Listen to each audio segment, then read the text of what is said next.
Hi, thank you for being here today. My name is Bonnie Dwyer. I'm a physician, a CAMK2 mother, and the co-founder and executive director of the CAMK2 Therapeutics Network. Thank you for listening to our story. She reminds me of the girl from The Exorcist. The words were casual. They were spoken by a medical student during rounds outside my daughter's hospital room. I was standing there too, not just as a mother, as a physician. I was trying to play both roles. It's much easier to be a physician. As a physician, I can tolerate uncertainty. As a mother, it is excruciating. I look through the doorway at my 7-year-old, my daughter, Alexandra, Alex. Purple restraints wrapped around her arms to keep her from hurting herself. A feeding tube ran from her nose. Pillows were taped to the bed rails because she kept slamming into them. My husband was lying beside her, holding her close, trying to keep her calm and keep her safe so she would not have to be tied down. He had to do it. I wasn't strong enough, not physically, not emotionally. I studied her face, her big blue eyes, so beautiful, so familiar, so loved. She looked at me, but she didn't see me. Sometimes I would catch a flicker of recognition, a glimpse of the Alex I knew. Once, she looked at me and made a slurping sound, a lion's kiss, our special code from the Lion King. The way Simba and his mother tell each other they love one another. She recognized me. She was telling me she loved me. For a moment, I felt hope. And then I felt the loss all over again because I knew she was still in there. I just didn't know how to reach her. Her body writhed across the bed. She screamed. I looked at my husband. Silent tears filled his eyes. The girl from The Exorcist. Even as a physician, I didn't have better words. We tried. Delirium, psychosis, altered mental status. But in medicine, if you don't have a diagnosis, you don't have a treatment. You only have suffering. And there I was again, standing outside her room, clinging to my role as a physician because it felt safer than being a mother. As a mother, the helplessness is suffocating.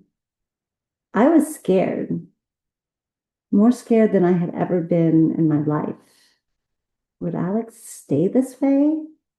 Was she dying? I couldn't sleep. I couldn't eat. I forced food down just to keep functioning. I could see no future without her. And so I let myself cry. And then the memories came. The truth is, Alex's story didn't begin in that hospital room. It began 7 years earlier. On her first day of life, there was something different. She couldn't nurse. She couldn't coordinate her body. As the months passed, she missed milestone after milestone. My husband, he fashioned a skateboard as a scooter to help her crawl. With years of therapy, by age 5, she could finally walk. She could finally talk. My husband and I are both physicians. We traveled the country looking for answers. There weren't any. Like many parents of undiagnosed children, I sometimes blamed myself. But the one thing I knew with certainty was that I loved her fiercely, completely. When she was 7 years old, everything changed. She began having what we first called spells. Later, we would call them neuropsychiatric episodes. At first, she cried for days, and then just as suddenly, she would return to herself. But over time, the episodes became worse. She became inconsolable. She stopped talking. She stopped eating. She stopped drinking. We went from doctor to doctor, but no one could explain what was happening.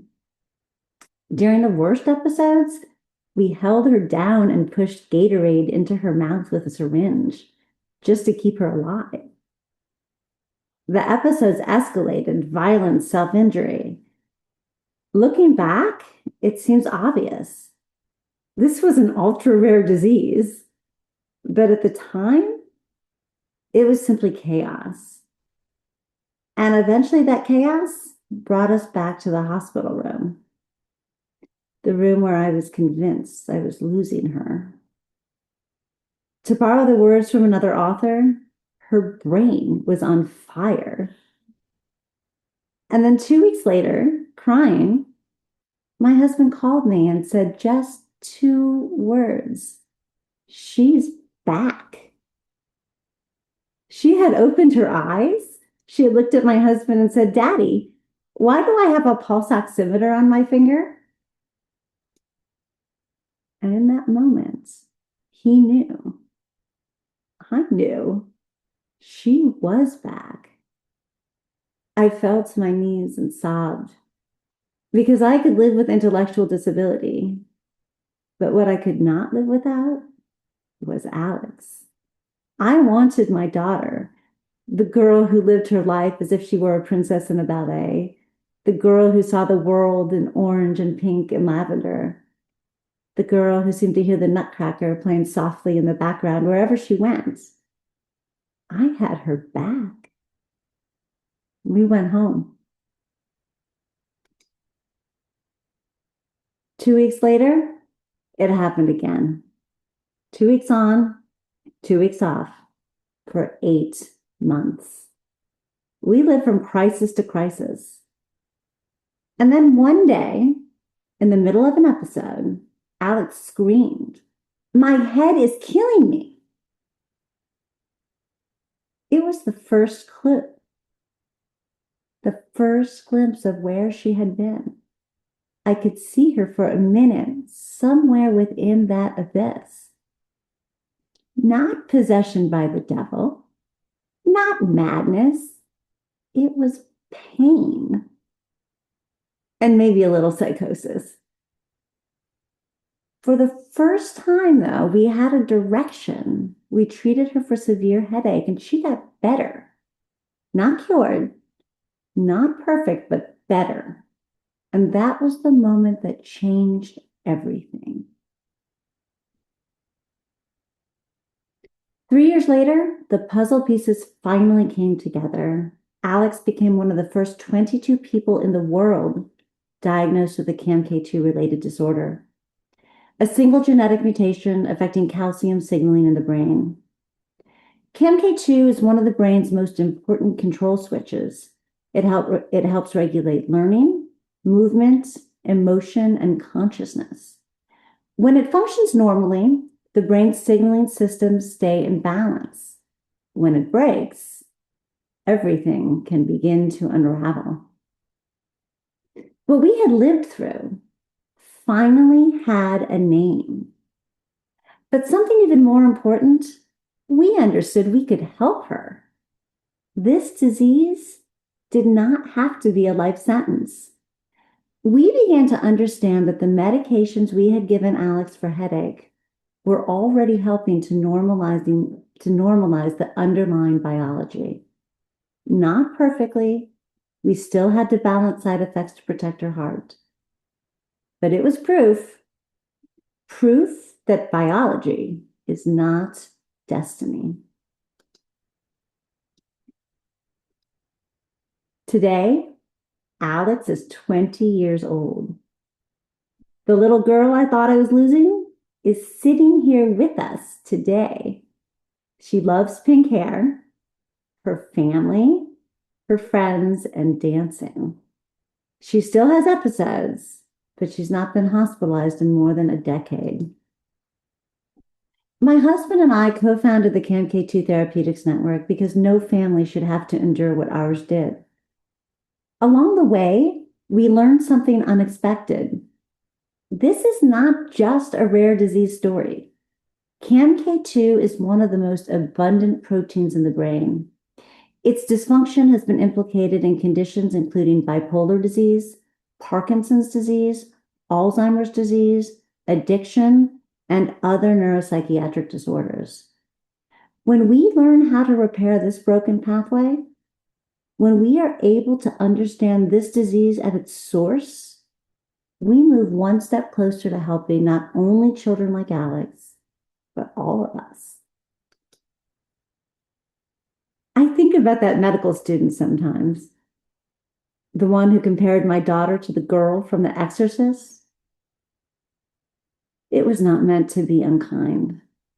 At the time, none of us had better words. Today, we do. Please take a moment and enjoy these pictures of Alex as she is now. This picture on the left is her at the San Francisco Ballet for the Nutcracker, which is her favorite place to be. The picture on the right is her dancing with two of her caregivers. Notice the pink hair. This picture in the middle is my favorite. Please enjoy this video as she dances.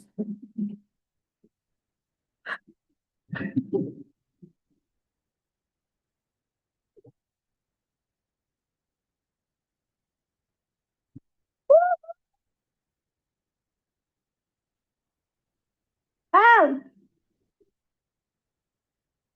That's my Alex. Thank you for listening.